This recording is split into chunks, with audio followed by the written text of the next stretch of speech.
31 de março de 2026. Estádio Camping World Stadium. 46 mil pessoas no estádio. De um lado, a seleção brasileira e do outro, a seleção da Croácia. O último teste antes da Copa do Mundo. O Brasil vencia por 1-0. Parecia um jogo controlado, até que a Croácia empata nos 83 minutos. E aí, o Brasil entrou em um colapso, ou quase, porque foi exatamente nesse momento que um garoto de 19 anos saiu do banco de reservas, entrou no campo e em menos de 10 minutos mudou a história do jogo.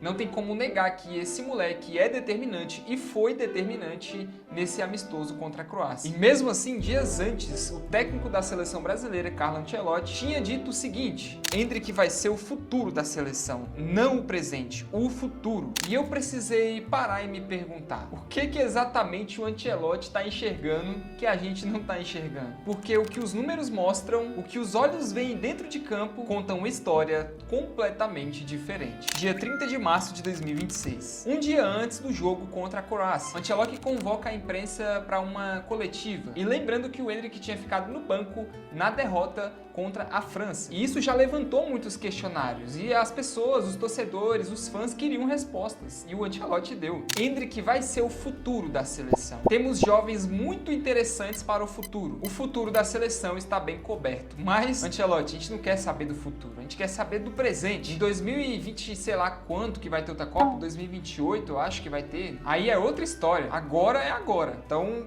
tem que ser sincero e falar se quer levar o cara ou se não quer. Agora, antes de qualquer julgamento, né? Porque é fácil transformar isso em uma guerra entre quem gosta e quem não gosta do Ancelotti. Até porque o debate não é isso. Não importa quem é o treinador da seleção, o que importa é que tem que ser hexa. Mas eu quero ser honesto do que essa frase que ele falou pode significar. Uma leitura possível: o Ancelotti está gerenciando o ego de um atleta de 19 anos, que chegou lá da Europa, né, de uma fase péssima no Real Madrid, não porque ele era péssimo, mas porque tinha poucas oportunidades, dentre outros muitos fatores. Ainda estava se adaptando a uma nova posição, num contexto onde o Rafinha, o Vini Júnior estão vivendo uma outra fase no futebol, nos seus times. O que pode estar acontecendo é que o Ancelotti está protegendo o menino de uma pressão desnecessária antes da Copa. Segunda leitura: ele genuinamente enxerga o Endrick como alguém que ainda não está pronto para ser titular da seleção. E ambas dessas leituras podem ser verdadeiras ao longo do tempo. Mas o problema é que essa segunda leitura bate de frente com uma coisa chamada realidade. E a realidade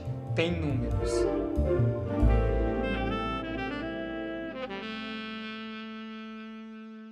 Endrick chegou ao Lyon em empréstimo do Real Madrid em janeiro de 2026. Entrou numa equipe em crise de confiança, em quinto lugar na Liga 1, com um calendário pesado, incluindo a Europa League. Em 16 partidas, né, que ele já jogou pelo Lyon, ele soma mais de 6 gols e 6 assistências. 12 participações diretas em gol. 12. Para você ter dimensão, no mesmo recorte de tempo, o Haaland teve 10 participações em gol. Kylian Mbappé, 11 participações. E o Mohamed Salah, 11 participações. Ou seja, um garoto de 19 anos tem mais participações diretas em gols do que craques há muitos anos já jogando. Então, como que você me explica que o Endrick, um garoto que é o futuro da seleção, tá no mesmo nível e alguns recordes acima dos 3 melhores atacantes do mundo atualmente? Mas os números não param aí não. Ele lidera o elenco do Lyon em gols, assistências, finalizações no alvo, ao todo somando 28, e dribles certos com 38. Criou 26 chances de gol, das quais 9 foram chances claras, ou seja, ele lidera em tudo. Não é titularidade garantida, não é o craque do elenco no papel, mas dentro do campo, quando o time precisa de alguém para resolver, quem aparece? O Endrick. E a gente vai falar de um caso específico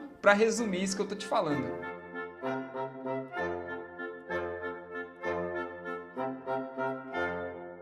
Março de 2026, Europa League. O Lyon jogava contra o Celta de Vigo nas oitavas de final, perdendo por 1-0 e com um jogador a mais após a expulsão de um jogador adversário, mas sem conseguir furar o bloqueio, que é o que mais importava, né? E aí quem foi que foi lá e nos acréscimos mudou a história? Eu nem preciso falar, né? O gol que empatou o jogo e colocou o Lyon ainda vivo na competição. E curiosidade, que não é surpresa pra ninguém, não foi a primeira vez que ele fez isso. E não foi a primeira vez também que o Endrick afundou o Celta. Mas não esse Celta aqui, esse Celta. Quando ele ainda estava no Real Madrid, ele já havia marcado 2 gols decisivos na prorrogação para eliminar o próprio Celta de Vigo. Digamos que o Celta de Vigo teve um dossiê especial, com o nome do menino, e ele só tem 19 anos. Tem muita gente boa no futebol. Talento, a gente tem de sobra na Espanha. Mas agora o que é raro de verdade é um jogador que é decisivo e que ele sai do banco e resolve o jogo, que cresce no jogo e faz a partida ficar difícil. A gente tem o exemplo do Yamal. É um jogadoraço, joga muito, deita, joga muita bola, não tem o que falar, mas ele não é aquele jogador que é predestinado. Tá faltando 1 minuto para acabar o jogo, 0-0, o Barcelona vai ser eliminado, ele vai lá e faz o gol. O Yamal não é essa pessoa. O Endrick, ele é o predestinado. E a maioria dos atletas jovens, eles somem quando a pressão aparece. E com o Endrick e com qualquer outro jogador jovem, é normal, isso é humano. O cérebro ainda está desenvolvendo o mecanismo, né, de lidar com a pressão, com a expectativa e entre outras coisas. Mas o Endrick parece funcionar diferente. Ele parece aquele jogador que tá à frente, anos-luz. Quando o jogo tá difícil, ele liga o modo decisivo e decide o jogo. Repara só na sequência dos eventos. Brasil perde para a França de 1-0. O Endrick não jogou. Depois do jogo, o Ancelotti diz que ele só é o futuro da seleção. Com o intervalo de tempo do jogo contra a França pro jogo com a Croácia, a rede social explode, as redes sociais, a mídia, todo mundo só fala disso. No próximo jogo, o Endrick entra em campo contra a Croácia e ele é o mais decisivo dentro de campo. Isso tem um nome no futebol, para você que não sabe. Isso é um temperamento de jogador grande, jogador decisivo. E aí eu quero que você pense aqui em um detalhe que passou batido na maioria das análises. No jogo contra a Croácia, ele não só sofre o pênalti, e por si só, né, já exige que você entre na área com confiança e coragem para sofrer um pênalti, para não cair do nada e acabar tomando um amarelo por simulação. Depois de já ter sofrido o pênalti, ele ainda arranca do meio de campo, dá o passe pro Martinelli fazer o gol e ainda quis buscar mais jogo, tá? Isso não é talento só. Isso é caráter de jogador que quer ter oportunidade, que tá mostrando futebol.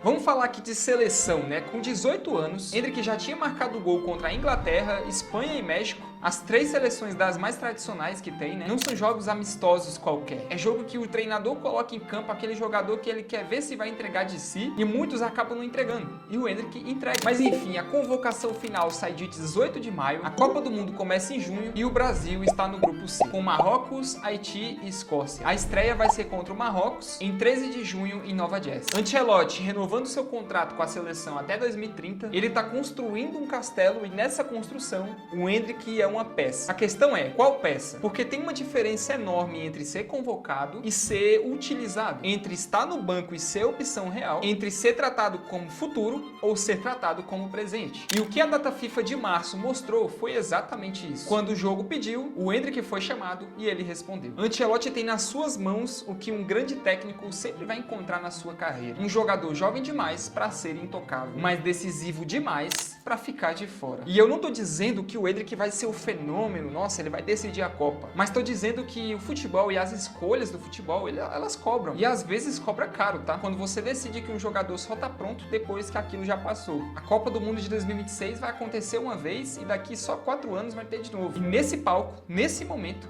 Endrick vai ter 19 anos de idade. E uma geração inteira de torcedores vai crescer lembrando quem estava em campo nessa Copa. A pergunta que o Ancelotti tem que responder não é a que ele é o futuro ou o presente. Deixa eu ser direto com você. Eu não tô dizendo aqui que o Endrick vai ser o decisivo, o matador do jogo, tá? Porque o futebol ele é mais complexo que isso. E o Ancelotti com certeza enxerga coisas no dia a dia do treino que a gente não vê. O que eu tô dizendo é outra coisa. Quando um jogador de 19 anos lidera as estatísticas de um clube europeu com 19 anos em participações de gols, superando Haaland e Mbappé, isso não é algo inventado. Isso é dado. Porque uma coisa ficou clara pra mim assistindo essa data FIFA. O Endrick não tem medo do momento. Talvez sejamos nós, torcedores, analistas, técnicos, que ainda tem medo e confiança nele. E talvez, só talvez, seja exatamente a hora de parar.